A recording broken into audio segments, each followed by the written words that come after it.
Hey, everybody. Hope you are doing well as we have the Tuesday evening edition. If you don't like that, hope you had a chance to check out Rhino in Sacktown earlier today on the King's Court. How are you? Everything going well? I'm happy that you have joined me on this Tuesday night.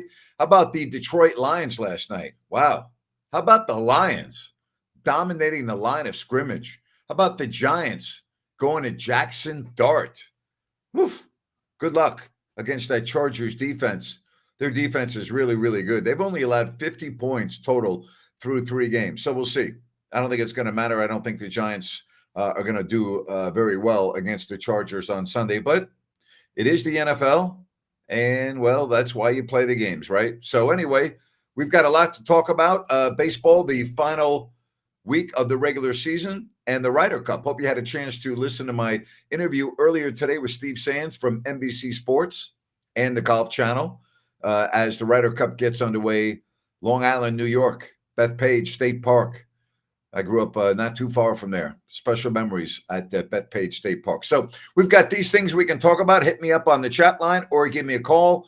And I want to get back to the game last night. When is the last time? I said this on the radio today. When's the last time that you saw the Ravens defense or the Ravens line of scrimmage where they got mauled? They got mauled last night. The Detroit Lions controlled both sides of the football on the line of scrimmage. They were able to run the ball at will. They sacked Lamar Jackson 7 times. Like, you don't see that all the time when you watch the Ravens. I said this on the radio. I'll say it again here if you missed it. The Ravens defense is not very good. They're just not. They're not very good. And I'm looking at the longevity of this team. They play at Kansas City on Sunday. You know, I don't know. I know they're in a division now that's upside down because of the Joe Burrow injury. And then you look at the Browns. I don't think they're ready yet. So it probably comes down to the Steelers or the Ravens. But that's going to be a rather difficult hole to climb out of if you lose to Kansas City and start off the season 1-3. So we can talk about that or anything else. Hit me up right here on If You Don't Like That. I'm not going to go that long today. I want to promote what's going on the radio tomorrow. Spud Webb is going to join me in the first hour of the show. Love talking to Spud. And that's going to be at about 3:25. And then Byron Scott, the former great Laker, former NBA coach, is expected to join me during the 4 o'clock hour. We take your phone calls as well. That's tomorrow on my radio show on Fox Sports Sacramento. So, again, Rhino today with the King's Court. Kings begin practice a week from today. Media Day is on Monday. And then we can start talking about the Kings on a daily basis. I'm very much looking forward to that. Rhino's going to be out at Kings practices quite often, getting us sound and being the man on the beat, so to speak. And then, of course, the games will start rolling along, and we'll have all of the post-game shows right here on If You Don't Like That. So we got a lot of things going on. How about the Ryder Cup? Can you imagine if Team USA plays poorly? Do you think the New York fan base would boo them? I do. Absolutely. And if I'm looking at both these squads objectively, I think that I have to put Europe as the favorite. I would have to put Europe as the favorite. But, okay, Bethpage Black, Long Island, the New York fans, oh my goodness. That's going to be unbelievable. It really is. It's going to be unbelievable. Give me a call now. We'd love to have you on. You got the links right there. You can check it out. Again, if you missed Rhino this morning, go back and watch it at your leisure. The King's Court at 10 a.m. new time because of what Rhino's doing in the afternoons with me. And then we've got, as I said, the King's Media Day Monday. We'll have a lot of sound from there. And before you know it, we'll be talking about all of the Kings news. So, yeah, we're almost there. So, again, give me a call. Love to talk about it right here on If You Don't Like That. David says, yo, Grant, why do you think the Kings signed Terrence Davis? I don't know what's going on. Releasing him, signing him. I mean, I don't think it's a big deal. I really don't. Dennis says, Rhino needs his coffee hot. in the morning. I don't know how Rhino likes his coffee. I don't know. Dennis says he likes his coffee iced. You know, Dennis, I've never had a cup of coffee in my life. All right. I've never had a cup of coffee in my life. I don't think I'm going to start now, Dennis. Iced, hot. I do some hot tea in the morning sometimes. My English breakfast or my jasmine tea, green tea. But yeah, I check that out. Give me the tea. Coffee. I got to have fresh lemon in it, Dennis.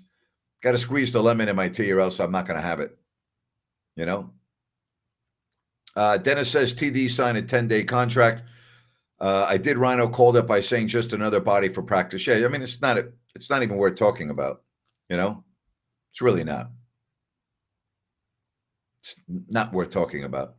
What's worth talking about is whether or not you think there will be moves made between now and the beginning of the season as it relates to trades or anything. That's really what I'm looking at. The Kings have a surplus of guards right now, and who is going to be on the roster on opening night? We keep on talking about Schroeder and LaVine are your starting backcourt. Then you got Malik Monk, Keon Ellis, and then Devin Carter, who I've been hearing great things about. How many guys can you play? How many minutes are there?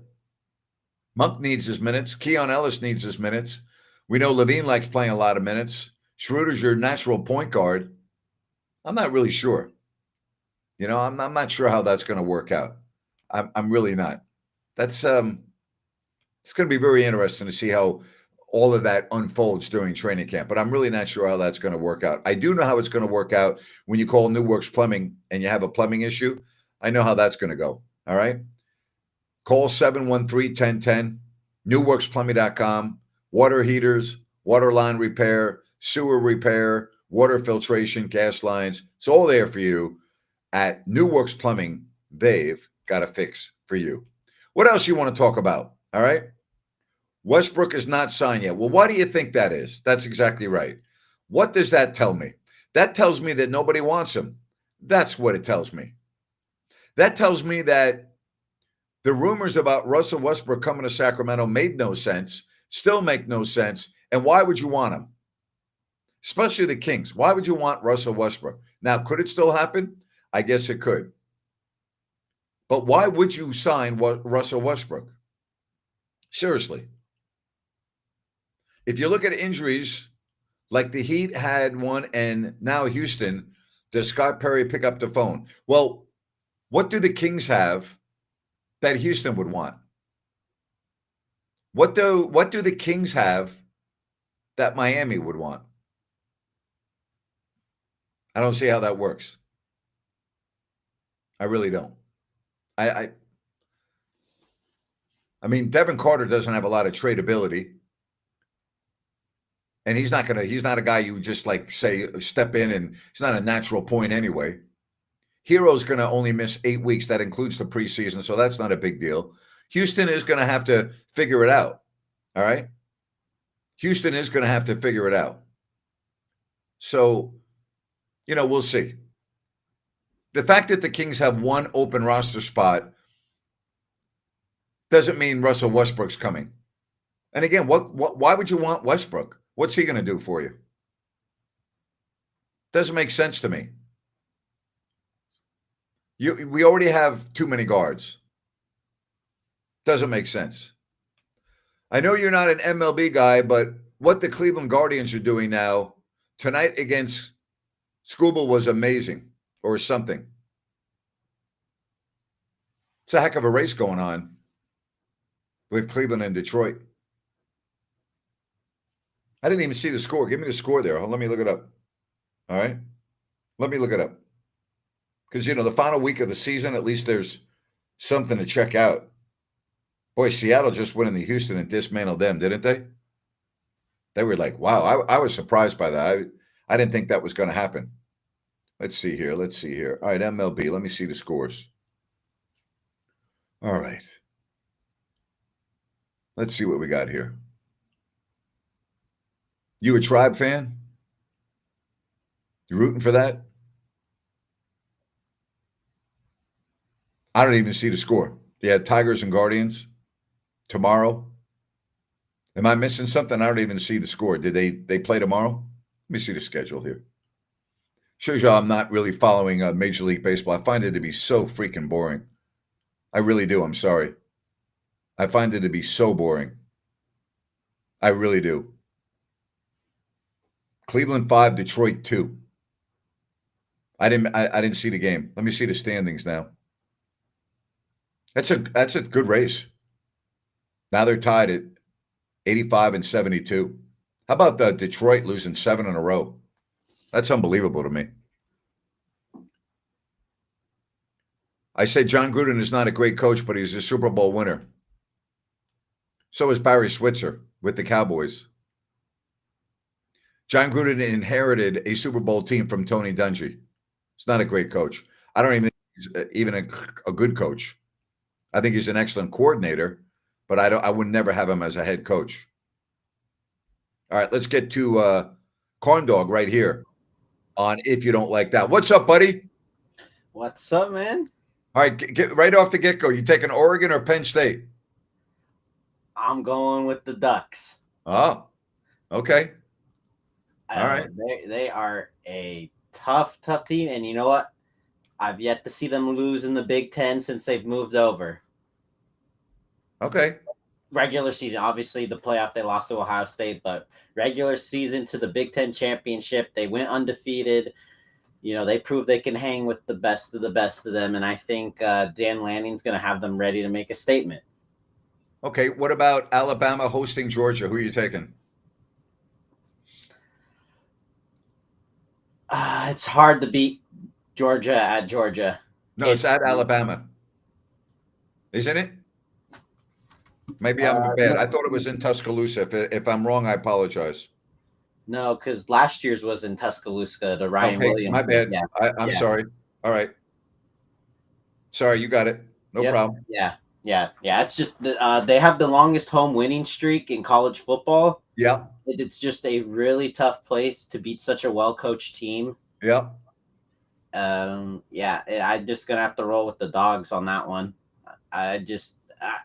It's not that I don't think it can happen. I haven't seen it happen. Yeah, my bad. It is at Georgia. Nice job there, Corn Dog, for knowing that. I'm with you. I would have picked Georgia to win even if it was at Alabama. I'm not crazy about what I've seen in Alabama this year. But I'm not also, I don't think Georgia is nearly what they've been. I think they got very lucky against Tennessee. Yes, they did. They got very lucky. Very lucky. To quote Dennis Green, they let him off the hook. Yep. Yeah. I actually, honestly, I would be scared of Tennessee moving forward. If I'm in the SEC, if they sneak their way into that SEC title game, I think they can sneak that. Well, I'm really looking forward to the Oregon Penn State game. That's going to be a heck of a contest.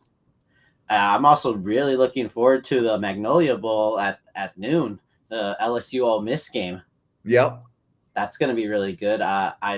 Some really good talent has come out from there in recent history to the NFL. Like some of the best, receivers have come out there. AJ Brown, Malik Neighbors, Jamar Chase. Did you see Lane Kiffin's daughter came out publicly this week and said she's dating the middle linebacker for LSU, Weeks, number 40. And Lane Kiffin had a 3-word response. Take the over is what his response was when he was asked about it. So, his daughter is dating the I think he's also one of the co-captains. Oh, yeah. That's always a good one. Fun conversations at the dinner table. Yeah. That's always good. And then also, one that people may not have on their radar is Ohio State going in the Husky Stadium. Yeah, I haven't really analyzed that much, but you're right. That is going to be. I think Ohio State wins, but not an easy place to play. It is technically the loudest in the Big Ten, and Oregon has struggled up there many a times with really good teams, really good quarterbacks. Bo Nix went a couple years ago in Washington, went to the final. Their only loss was to Washington that year to Bo Nix, Bucky Irving. Oregon team. Those are, really good players with a really good coach. It's just really hard to win at Washington. It is, again, Niner fans understand how loud people in Seattle are. It's ridiculous. They are very passionate about their teams there in Seattle. They're out there in the corner. No one really, knows about them too much when it comes to college football, just because college football is such a Southern East Coast thing. But they are one of the loudest out there. And it'll be tough for, a freshman quarterback like Julian Sayin. Yeah. Let me ask you a question. If you could only watch one college game this weekend, which one are you watching? Oh, Oregon, Penn State, whiteout. Okay. Are they having the whiteout at Penn State for this game again? Yep, it is a night game, whiteout. That's probably going to be the best looking environment with the night Pennsylvania sky and all the fans in white. That's definitely going to be rocking. And I can't. Penn State, they just don't ever seem to win that big game. In this classifies as a big game. That's why I'm going with Ducks. It's James Franklin. Even when he had Notre Dame on the ropes, this last for the college football playoff, he had them on the ropes. Notre Dame was like the worst kicking game, and he loses on a game-winning field goal. You think that's a low-scoring game? You know what? I think it's going to be a middle-scoring game. Okay. Probably in the 20s, like 24-20, something like that. Maybe 24-27. Yeah. Okay. All right. Well, I can't wait to watch that game. And, I appreciate you calling and talking college football, man. I love it. Oh, I think it's the greatest sport in the world. I appreciate it, buddy. You have a good evening, okay? Good evening, everybody. Good stuff from Corn Dog. That is going to be a heck of a game. Why did I pick the Eagles over the Bills? Because I have to pick someone, number one, and I give the Eagles the benefit of the doubt, as Dennis said, because they are the champs. I'm looking at the body of work of all three teams. Listen, the Bills barely beat Miami. Miami, I mean, they had a roughing the punter.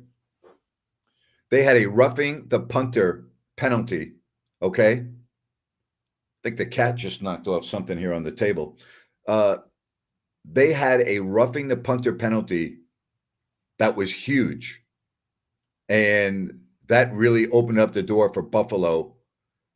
I was not that impressed with Buffalo against Miami. I got to pick someone, and I picked the Eagles, and Dennis is right. I give them the benefit of the doubt because they're holding the trophy. That's really what it boils down to. All right, again, hit me up with some messages. Don't forget Ryan and the King's Court, 10 a.m. If you missed it this morning, check it out when you get an opportunity. Tomorrow on Fox Sports Sacramento, Spud Webb in the first hour, Byron Scott in hour number 2. So I'm very much looking forward to that. Have I seen ESPN's NBA or player rankings 100 through 51? 87, Valanciunas. 83, Kuminga. 80, DeMar DeRozan. And 72, Zach LaVine. How can you have Jonathan Kuminga at 83? What's that based on?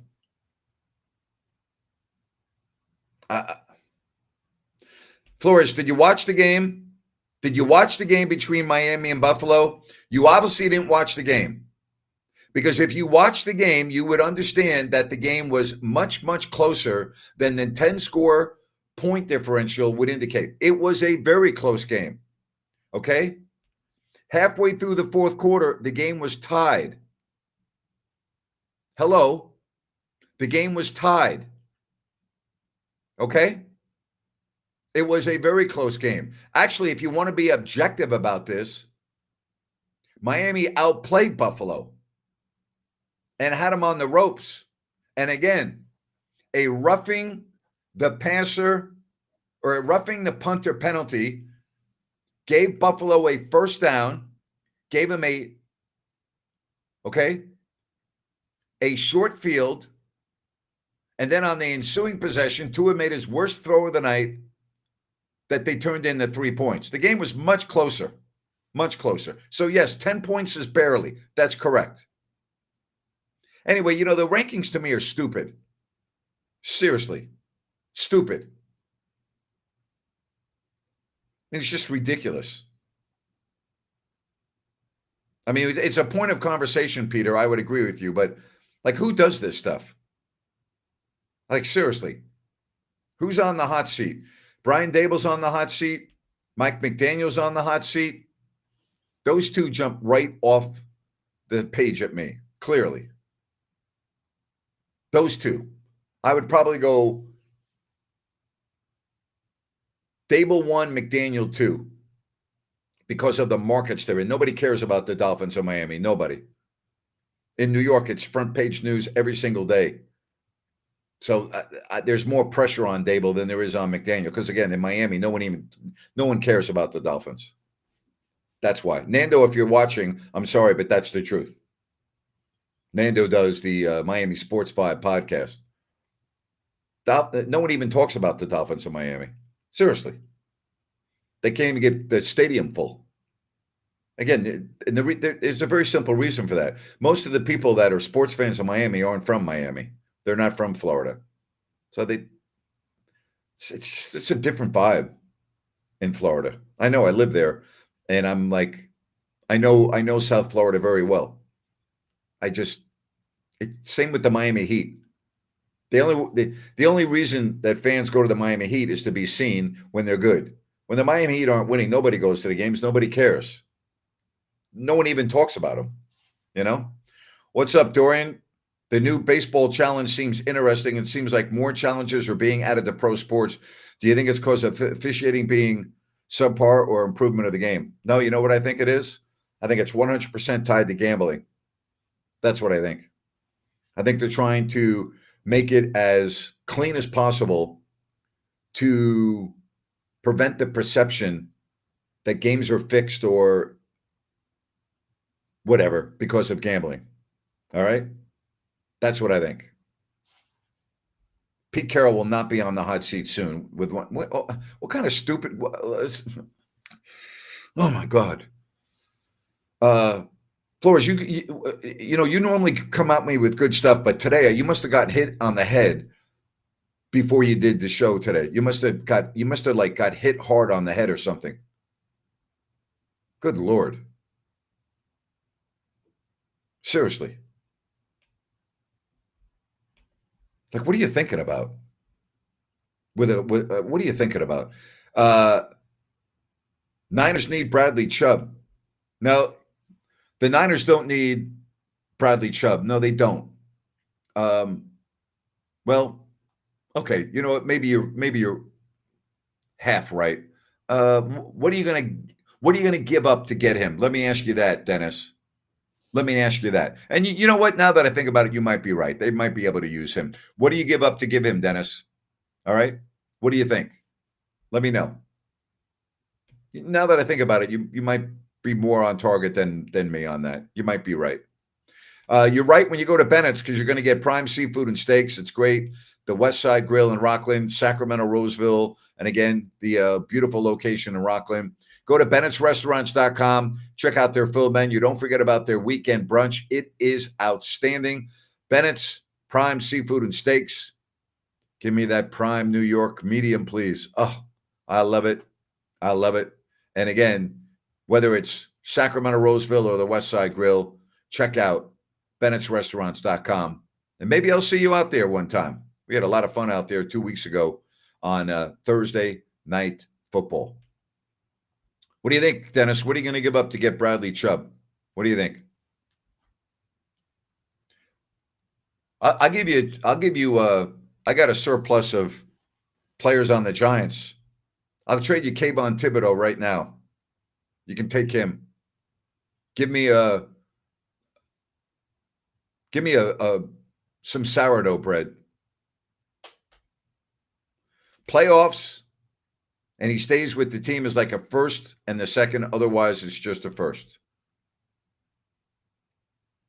I have a point of contention I'd like to revisit. Okay, do I still think Micah Parsons is better than Myles Garrett? Myles is playing out of his mind. Browns suck. D-lines do. Well, it's a great question. If I could only take one player, I would take Micah Parsons. Listen, Myles Garrett's really good. And you're right, he is playing out of his mind. Micah Parsons plays out of his mind every time he's on the field and has been since he put on an NFL jersey. So they're both dominant. They're both very good. But me personally, and it's a very good question. And it's not, I don't think you should use the word contention. I think we should use it's just a difference of opinion. But I agree that Myles Garrett is great. And I think you would agree. So is Micah Parsons, correct? So you're talking about one player over the other and who's better. It's subjective or depending on what you need on your team. But me personally, if you told me I could only choose one or the other, I would take Parsons. If you told me you would take Garrett, I'm okay with that. I'm okay with that. I'm okay with that. But I'm taking Parsons. They're both great. As Dennis says, you can flip a coin. It's exactly right. 100% correct. I would agree with that. Again, don't forget Kings Court, 10 a.m. right here on If You Don't Like That. And then tomorrow, 3 o'clock, Fox Sports Sacramento, Spud Webb, Byron Scott. I want your phone calls. We can talk about a variety of things. That is coming up tomorrow. All right. Again, I'm not going to go that long today. I just want to come on and promote what I'm doing tomorrow. I wanted to promote Rhino and talk about the game last night.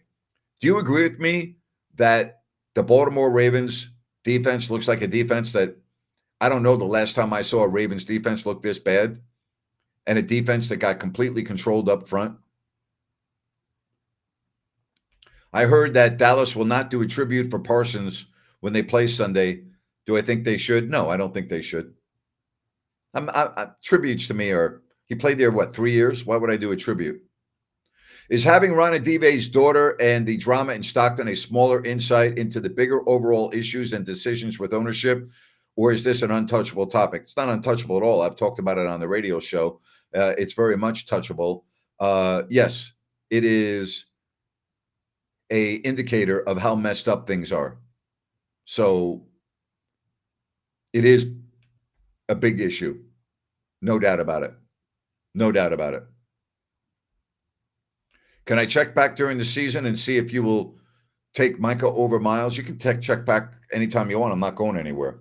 I'm probably not going to change my opinion, though. Just not.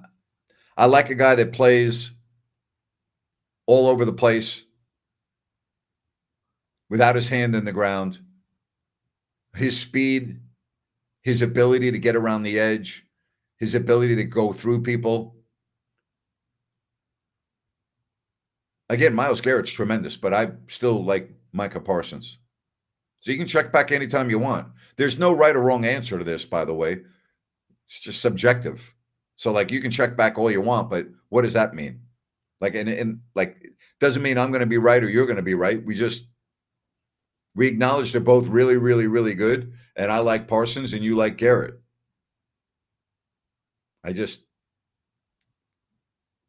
know one thing, you got to put two hats on each guy at least. And if not, you're going to be in a lot of trouble. They're both tremendous. There are other defensive players in the league that are as well, but those are definitely two guys you have to talk about. You're wrong that you have a theory that I've seen Micah more than Myles. I watch every game of every team every week. And if I don't watch the full game, I go back and watch the 40-minute version. I watch every snap. I watch Baldy's breakdowns on social media, okay, which I learn a lot from. I study this stuff. I watch this stuff. Again, I think you're trying to win an argument that we're not having an argument. Okay, you're not going to change my opinion. And I'm not trying to change your opinion. You're trying to change my opinion. Don't try to change my opinion. Has nothing to do with who I've seen more. I've seen Myles Garrett play a lot. Actually, I've seen him play a lot more than Parsons because he's been in the league longer. Yeah, this week in Dallas is going to be pretty interesting. That is for sure. I'm not a dad, but as a dad, I would 100% have my daughter away from team affairs. It would be hard to listen to other fans come on my daughter at games. I agree 100%. I wouldn't have her involved in any way, shape, or form with my basketball team. It's an embarrassment. Let's just call it the way it is. It's an embarrassment. There's no other way to say it. It's an absolute embarrassment. It's another black eye for the franchise. Period. There's no other way to say it. That's not even like an opinion. I think that's a fact. It's an embarrassment for the Sacramento Kings. One on the list of many. Terrible. Vivek's daughter's nonsense is absolutely relevant. It speaks to top-down crappy culture. 100% correct. Exactly. Again, it's embarrassing. There's no other way to say it. It is absolutely embarrassing. And you have to ask, well, gee, what's next? It's embarrassing. And the minority owners are irate. And the reason why I know that is I know a lot of them, and I have talked to a lot of them. Not just one or two, several. And they are irate at the continuing negative publicity that comes out about this franchise centered around ownership. That's why many of them have already left the ownership group that was put together initially. The reason why some of them, not all of them, left was Vivek Ranadive. They didn't want to be involved with it anymore. Others left because of the valuation of the team and the money they made, and they wanted to do other things. But those that I've talked to, some that I've talked to, told me that they left because it was embarrassing. Did I catch Mike Bibby's practice for Sac State? No, I didn't go watch it, but I watched some of the video on TV newscast.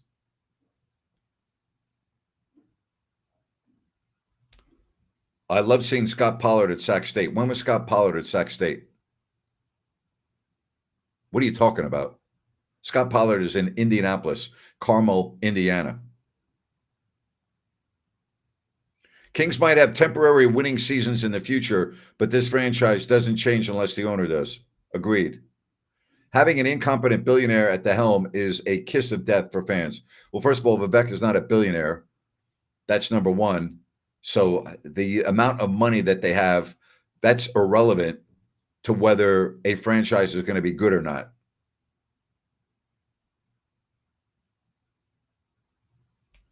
What does this mean? What do you mean Doug Christie's relationship with Daquan Jeffries? What does that have? I'm not following you. That was Brad Miller, Dennis. That was Brad Miller, not Scott Pollard.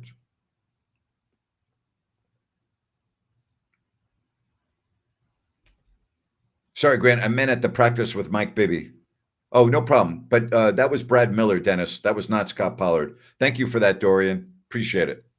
Appreciate that. Don't worry about it, Dennis. We all make mistakes, buddy. I do it all the time, my friend. It's all good. Don't worry about it. Just got confused. I get confused many times during the day. It's all good. It's all good. Again, if you are just joining me, don't forget tomorrow on my radio show, Spud Webb, Byron Scott. We'll talk some basketball and some fun stories tomorrow coming up on Fox Sports, Sacramento. Don't forget Kings Court, 10 a.m. Ryan in Sacktown. He'll have you covered. Kings practice begins Tuesday of next week. Media day on Monday. We're going to have a lot of sound. Ryan will be out there getting interviews on Monday at Kings Media Day. And we'll be covering a lot of that on Monday's show next week on Fox Sports Sacramento. All right. So, again, I'm not going that long today. I'm going to wrap it up. Again, Kings Court, Rhino, 10 a.m. Tomorrow, 3 to 6. And then let's do it again right back here at 7 o'clock. I like this time.